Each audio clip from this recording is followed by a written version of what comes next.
Toastmaster Avinash, the man called distinguished Toastmaster Avinash.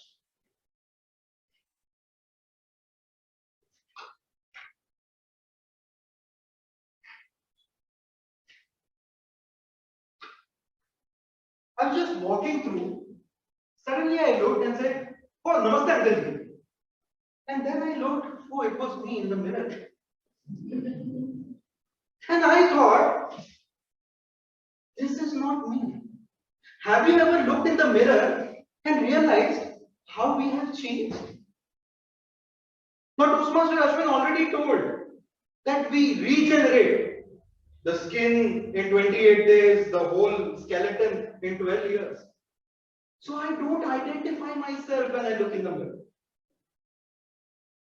And Toastmasters is asking me, introduce yourself. So I will try. Mr. Toastmaster, fellow Toastmasters, and future Toastmasters. Good evening. Today, I will take you through the PPT of my life. Personal, professional, and Toastmasters. Let's start with personal. Now, I am from a very humble background. My father used to be a farmer who came with big dreams, and he was like Mr. Qureshi in 3 years. My son will become an engineer. And I was like, no, I won't. I did everything in my power to avoid being an engineer. I graduated in industrial chemistry. I still don't know why I did it. Just to spite my father. My mother was a good housewife, and she told me a lot of things.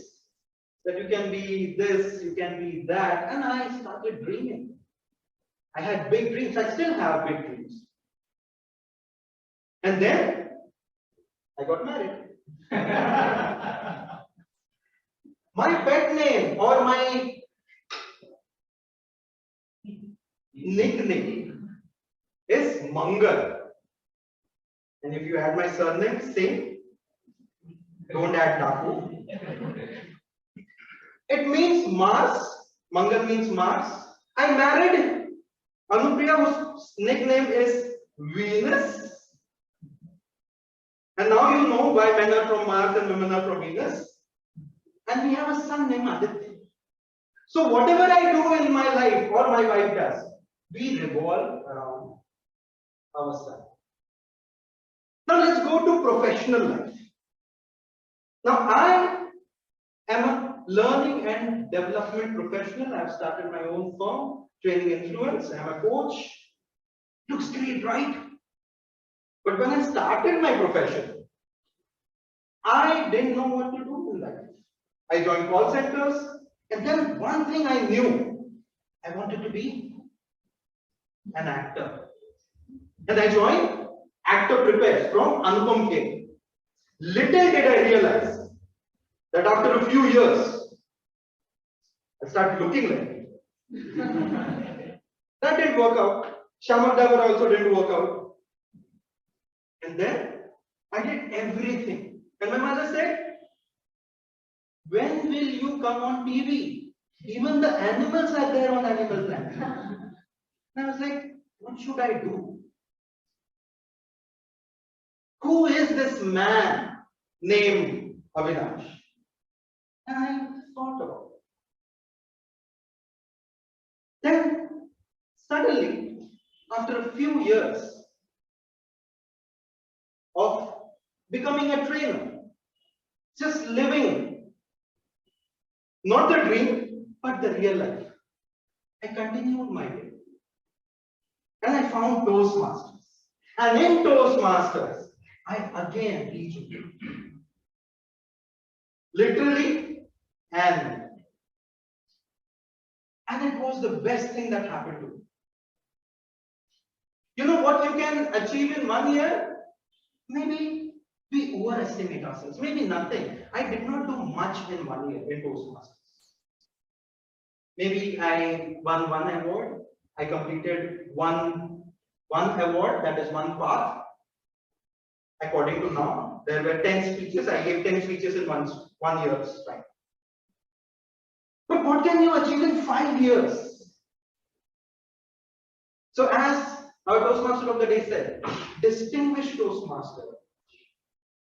That is something I achieved in 5 years. And we always overestimate what we can achieve in 1 year and we underestimate what we can achieve in 5 years. So those who are looking to find themselves, to look in the mirror and say, oh, I'm different. I'm looking better. Join Toastmasters. So when now I look in the mirror, I say, oh, I am 39 years old. It's okay to look like an uncle sometimes. It's okay.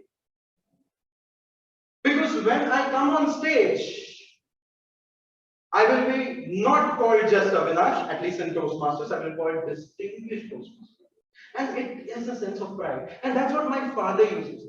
My father used to be very happy when people used to say, sing Saab. So it's all about what you feel inside. So when you look in the mirror today, see where your life is going. You have the power to change. Maybe not in 1 year, but in 5 years, definitely. Thank you, and over to you.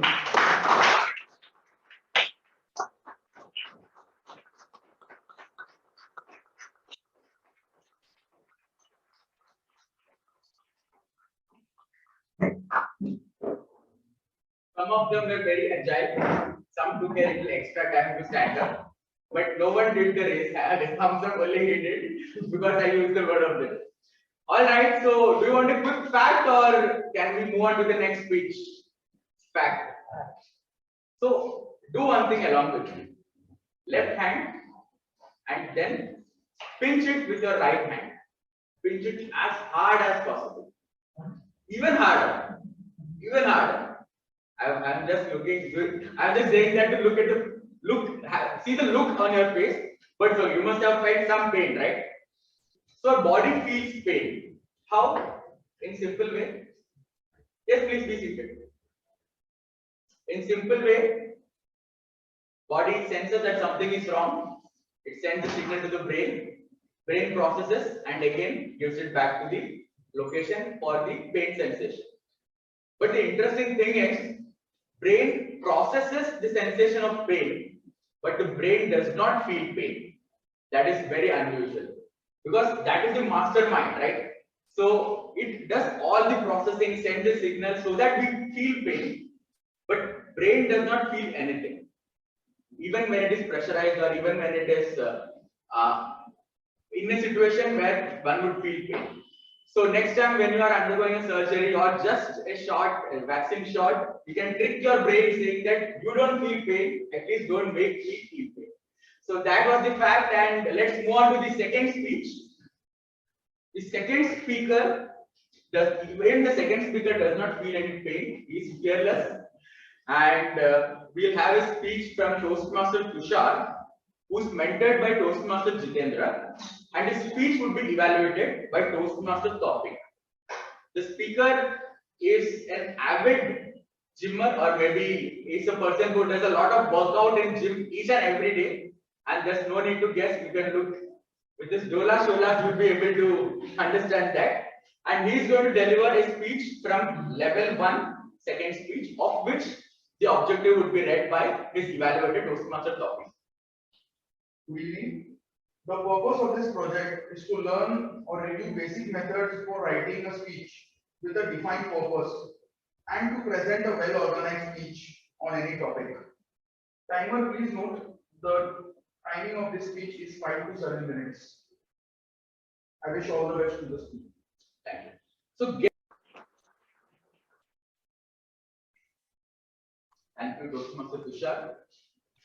We have the next speaker ready. The next speaker is Toastmaster Harshal.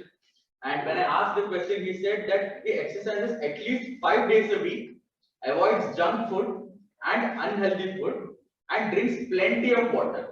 What else do we need? He's fit and fine, and the next speech that he's going to deliver is the icebreaker speech. His mentor is Toastmaster Venkat, and his speech is going to be evaluated by Toastmaster Madhura. So Madhura, can you please, I think the speech objective is already being read by the Icebreaker. This is title. Okay, title is okay. The speech level, first level speech, but not an icebreaker. Level 3. Alright. So level 3 speech, of which the evaluation objective, the speech objective would be shared by Toastmaster Madhura.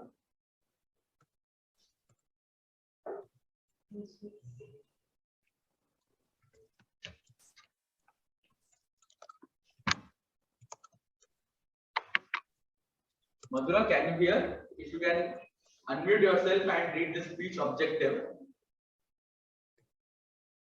I think she's not able to hear. Maybe she's checking the evaluation objective. Hello, am I Madhura? audible? Yes, Yeah, yes. am I audible? Yeah. So my target speaker is attempting his level 3 speech, and which is to make connections through networking.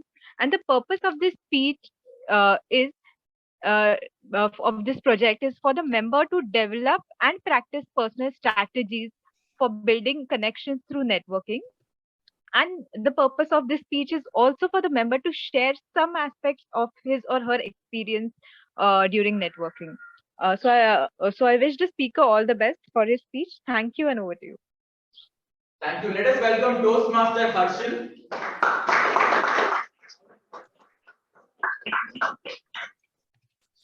Raise the eyes. Yes. Yeah. Time is 5 to 7, right? Yes, right. Again, this is a milestone speech. He will be completing his level. So after the speech, we'll give a standing ovation. Toastmaster Harshal, break the ice. Break the ice, Toastmaster Harshal.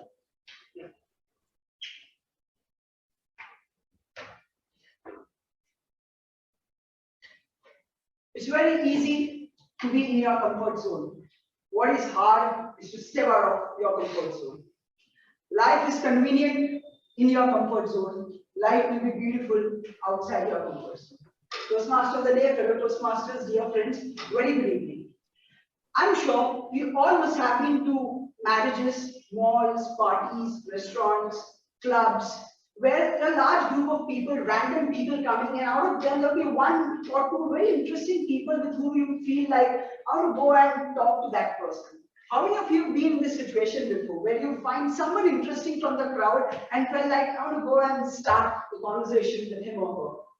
How many? Okay. Almost all of you.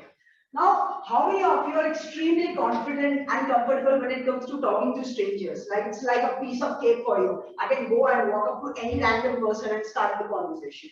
How many of you? Okay. Few hands go up.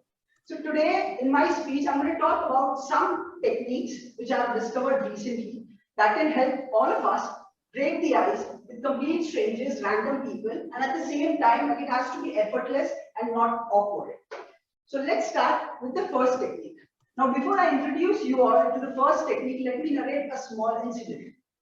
Few days back, when I was in gym, there was this very interesting girl, decent looking. There was something very interesting about her, and I felt like I want to go and talk to her.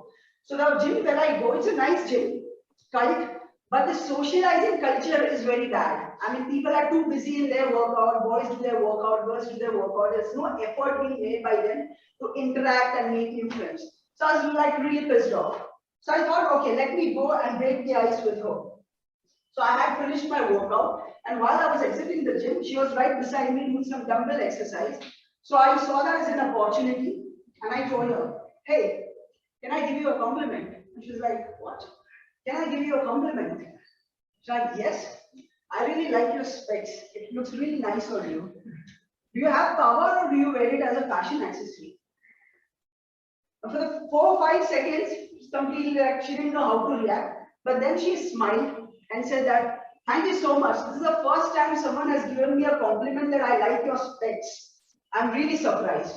And this is the first technique called the surprise compliment technique, where you have to give a compliment that will surprise the other person. It shouldn't be the obvious, like going to a beautiful girl and telling that you look beautiful, and she'll be like, huh, Tell me something that I don't know. Before you, there are 500 other people who have said this. Or going to DTM Avinash and telling him that you are a fantastic speaker and you would be like, tell me something that I don't know. Before you, there are 500 other people who have said this. But if you tell him that this red t-shirt is looking really nice on you, and today you're looking like Dwayne Johnson, and you would be like, wow.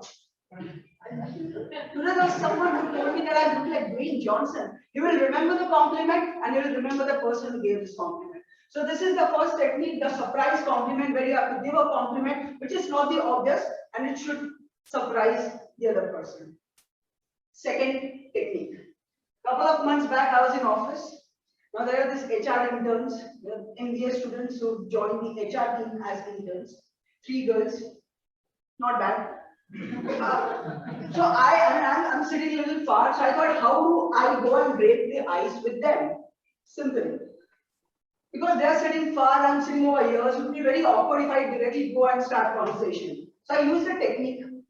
They were talking something, I was there, and I listened to their conversation. One of the girls asked the other girl, would you like to have some ice cream today? And I immediately interrupted their conversation saying that, yeah, of course you would like to have an ice cream. It's so hot outside. Hot temperature, cold ice cream, perfect combo. That's it. Now, they were silent for like 4 or 5 seconds. And then I said, oh, I'm really sorry. I didn't want to interrupt your conversation. I'm really sorry about it. I just felt like saying, by the way, my name is Harshit Mehta. What's your name? And then they also introduced themselves. It was a good conversation. So this is the second technique called the interruption technique, where you got to interrupt. I mean, the group where you got to break your ice, you have to listen to them, wait for the moment, and whenever they're talking about something, any topic that interests you or that you have knowledge about, with all confidence, you got to interrupt their conversation. Now, this interruption will sort of seek their attention, and they'll be like, okay, who's this person who's interrupted? And they'll show some interest if you do it with confidence. And of course, there's a cover-up plan. If it doesn't work, you have to say, I'm really sorry, this subject was of my interest and I just couldn't resist speaking. I'm really sorry if I've interrupted your conversation. I'm sorry about it. By the way, my name is this. What is yours name? So this is the second technique called the interruption technique. Now there are other techniques as well, but since I don't have enough time, I'll be covering these techniques in the other session, which it will be Break the Ice Part 2. So this session will be to be continued. But in the end, I just want to say that none of these techniques will work if you don't have confidence. If you don't have confidence, you got to do it with full confidence. You can't be the most attractive person in the room, but you certainly can be the most confident person in the room. And your confidence will make you attractive. Thank you. Over to you.